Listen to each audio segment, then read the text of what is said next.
सिद्धार्थनगर जिले के कलेक्ट्रेट परिसर में जिले की नौगढ़ तहसील क्षेत्र के बर्डपुर नंबर 12 के निवासी व शायर अनोखे अंदाज में अपने साथियों के साथ गांव की समस्या को लेकर पहुंचे, जहां की प्रमुख समस्या गांव की सड़कों व सरकारी जमीनों पर अतिक्रमण को लेकर रही, जिसको लेकर उन्होंने 4 पंक्तियां जिलाधिकारी को समर्पित की। बड़ी खूबसूरत पंक्तियां हैं, आपको बता दें, जिसमें उन्होंने लिखा, चलकर सबक सिखा दो साहब, अतिक्रमण हटवा दो साहब, वर्षों से हम जूझ रहे हैं, हमको न्याय दिला दो साहब। और लास्ट पंक्ति बड़ी खूबसूरत है, पूरे जिले के आम मजिस्ट्रेट बिगड़े काम बना दो साहब। इन पंक्तियों को अपने एक अनोखे कपड़े में लिखकर पहनकर कलेक्ट्रेट परिसर पहुंचे और मीडिया के सामने अपनी समस्या रखकर प्रशासन तो अपनी समस्या बात कहकर मामले में कार्यवाही की मांग की। कहाँ के रहने वाले हैं? मेरा नाम समीम अहमद है। मैं ग्राम पंचायत बर्डपुर नंबर 12 टोला शिवपुर का निवासी हूँ। आपने ये अतिक्रमण हटाओ साहब का आपने एक चोला बना के पहन के कलेक्ट्रेट पहुंचे हैं, क्या है पूरा मामला? देखिए, विवश होना पड़ा। अब आप तो पत्रकार हैं, मैं आपको केवल इतने कहना चाहूंगा कि एक बार आप लोग खुद औचक निरीक्षण कर लीजिए, देख लीजिए क्या स्थिति मचा के रखे हैं गांव में। गांव में पूरब में गड्ढा था बाउली नाम का, जो 14.5 मंडी के रकबे का है। कुछ अतिक्रमणकारियों ने पूरी तरह से उसको पाट रखा है और उसमें से अब एक बूंद पानी नहीं निकल रहा है। 2 बार यहाँ से आदेश भी जिलाधिकारी महोदय जी के यहाँ से हुआ और जेसीबी तक गई, थोड़ा सा खनैया हुआ, उसके बाद में फिर उसको छोड़ दिया गया। और उससे भयावह स्थिति गांव में पश्चिम में एक बड़ा गड्ढा है, उसका रकबा लगभग 4.25 बीघे के करीब है, उसको भी बुरी तरह से पाट लिया गया है, बहुत थोड़ा सा बचा हुआ है। आने वाले कल में मैं देख रहा हूँ कि हम लोग का तो जैसे तैसे बीत जाएगा, लेकिन हमारे बच्चों का भविष्य खतरे में है। इसलिए मजबूर होकर के मैंने ये जो है आवाज उठाने का काम किया है।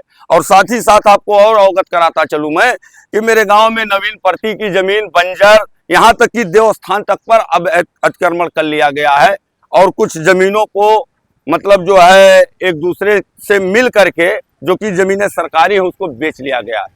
नालियों में जो है साग सब्जियां लगाई गई हैं, सरकार नाली बनवाती है पानी निकलने के लिए, उसको पाट करके उसमें साग सब्जियां, घर का झांप जो होता है गांव में बोलते हैं, वो भी बढ़ा के लगाया गया है। और मतलब इस तरह की तमाम ऐसी मतलब स्थिति बनी गांव में कि मैं विवश हो गया। वरना मैं कभी एक शायर आदमी हूँ, मुझे क्या जरूरत थी जो है ये सब करने की। आप जिम्मेदार किसको हैं? मैं मानता हूँ हकीकत में अगर मैं चोर को चोर बोलूंगा तो आप लोग बोलोगे कि गलत बोल रहे हैं आप। मैं इसमें प्रशासन के कुछ अधिकारियों को गलत मानता हूँ। अगर वो लोग त्वरित एक्शन लिए होते, तत्काल कार्यवाही किए होते, तो आज मेरे गांव की ये स्थिति नहीं होती।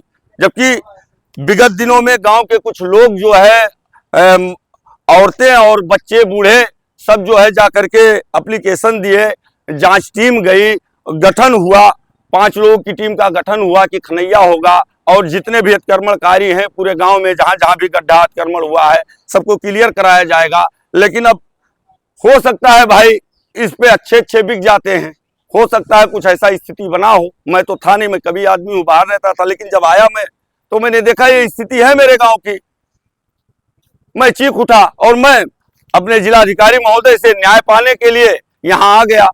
साथ ही साथ मैंने 4 पंक्तियां उनको समर्पित की कि चलकर सबक सिखा दो साहब, अतिक्रमण हटवा दो साहब, वर्षों से हम जूझ रहे हैं, हमको न्याय दिला दो साहब, और पूरे जिले के आप मजिस्ट्रेट बिगड़े काम बना दो साहब। अब जिलाधिकारी महोदय से हमको उम्मीद है, यही हमारी आखिरी कड़ी है।